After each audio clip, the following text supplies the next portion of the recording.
ஆதியாகமம் அதிகாரம் 17. ஆபிராம் 99 வயதான போது கர்த்தர் ஆபிராமுக்கு தரிசனமாகி, நான் சர்வ வல்லமையுள்ள தேவன், நீ எனக்கு முன்பாக நடந்து கொண்டு உத்தமனாயிரு. நான் உனக்கும் எனக்கும் நடுவாக என் உடன்படிக்கையை ஏற்படுத்தி உன்னை மிகவும் திரளாய் பெருக பண்ணுவேன் என்றார். அப்பொழுது ஆபிராம் முகங்குப்புற விழுந்து வணங்கினான். தேவன் அவனோடே பேசி, நான் உன்னோடே பண்ணுகிற என் உடன்படிக்கை என்னவென்றால், நீ திரளான ஜாதிகளுக்கு தகப்பனாவாய். இனி உன் பேர் ஆபிராம் எனப்படாமல் நான் உன்னை திரளான ஜாதிகளுக்கு தகப்பனாக ஏற்படுத்தினபடியால் உன் பேர் ஆபிரகாம் எனப்படும்.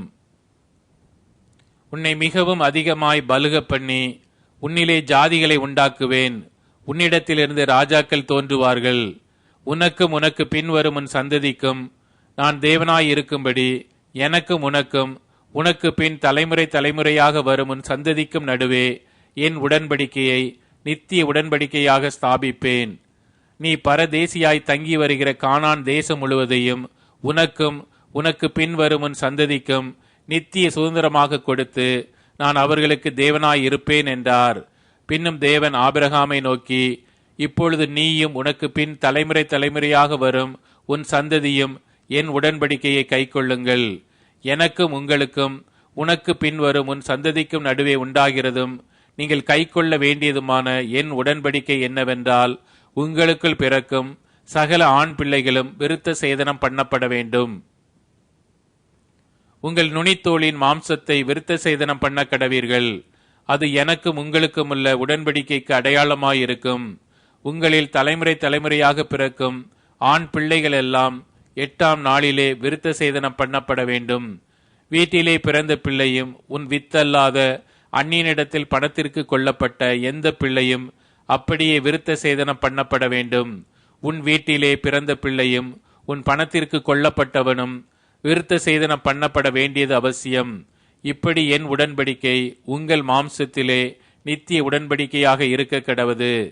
நுனித்தோளின் மாம்சம் விருத்த சேதனம் பண்ணப்படாதிருக்கிற நுனித்தோளுள்ள ஆண் பிள்ளை இருந்தால் அந்த ஆத்துமா என் உடன்படிக்கையை மீறினபடியால் தன் ஜனத்தில் இராதபடிக்கு அறுப்புண்டு போவான் என்றார். பின்னும் தேவன் ஆபிரகாமை நோக்கி, உன் மனைவி சாராயை இனி சாராய் என்று அலையாதிருப்பாயாக. சாராள் என்பது அவளுக்கு பேராயிருக்கும். நான் அவளை ஆசீர்வதித்து அவளாலே உனக்கு ஒரு குமாரனையும் தருவேன். அவள் ஜாதிகளுக்கு தாயாகவும் அவளாலே ஜாதிகளின் ராஜாக்கள் உண்டாகவும் அவளை ஆசீர்வதிப்பேன் என்றார். அப்பொழுது ஆபிரகாம் முகங்குப்புற விழுந்து நகைத்து, 100 வயதானவனுக்கு பிள்ளை பிறக்குமோ, 90 வயதான சாராள் பிள்ளை பெறுவாளோ என்று தன் இருதயத்திலே சொல்லிக்கொண்டு, இஸ்மவேல் உமக்கு முன்பாக பிழைப்பானாக என்று ஆபிரகாம் தேவனிடத்தில் விண்ணப்பம் பண்ணினான். அப்பொழுது தேவன், உன் மனைவியாகிய சாராள் நிச்சயமாய் உனக்கு ஒரு குமாரனை பெறுவாள். அவனுக்கு ஈசாக்கு என்று பெயரிடுவாயாக. என் உடன்படிக்கையை அவனுக்கும் அவனுக்கு பின்பு அவன் சந்ததிக்கும் நித்திய உடன்படிக்கையாக ஸ்தாபிப்பேன். இஸ்மவேலுக்காகவும் நீ செய்த விண்ணப்பத்தை கேட்டேன். நான் அவனை ஆசீர்வதித்து அவனை மிகவும் அதிகமாக பலுகவும் பெருகவும் பண்ணுவேன். அவன் 12 பிரபுக்களை பெறுவான். அவனை பெரிய ஜாதியாக்குவேன். வருகிற வருஷத்தில் குறித்த காலத்திலே சாராள் உனக்கு பெறப்போகிற ஈசாக்கோடே நான் என் உடன்படிக்கையை ஏற்படுத்துவேன் என்றார். தேவன் ஆபிரகாமோடே பேசி முடிந்த பின்பு அவர் அவனை விட்டு எழுந்தருளினார். அப்பொழுது ஆபிரகாம் தன் குமாரனாகிய இஸ்மவேலையும் தன் வீட்டிலே பிறந்த யாவரையும் தான் பணத்திற்கு கொண்ட அனைவருமாகிய தன் வீட்டிலுள்ள ஆண் பிள்ளைகள் எல்லாரையும் சேர்த்து தேவன் தனக்கு சொன்னபடி அவர்கள் நுனித்தோளின் மாம்சத்தை அந்நாளிலே தானே விருத்த சேதனம் பண்ணினான். ஆபிரகாமுடைய நுனித்தோளின் மாம்சம் விருத்த சேதனம் பண்ணப்படும் போது அவன் 99 வயதாயிருந்தான்.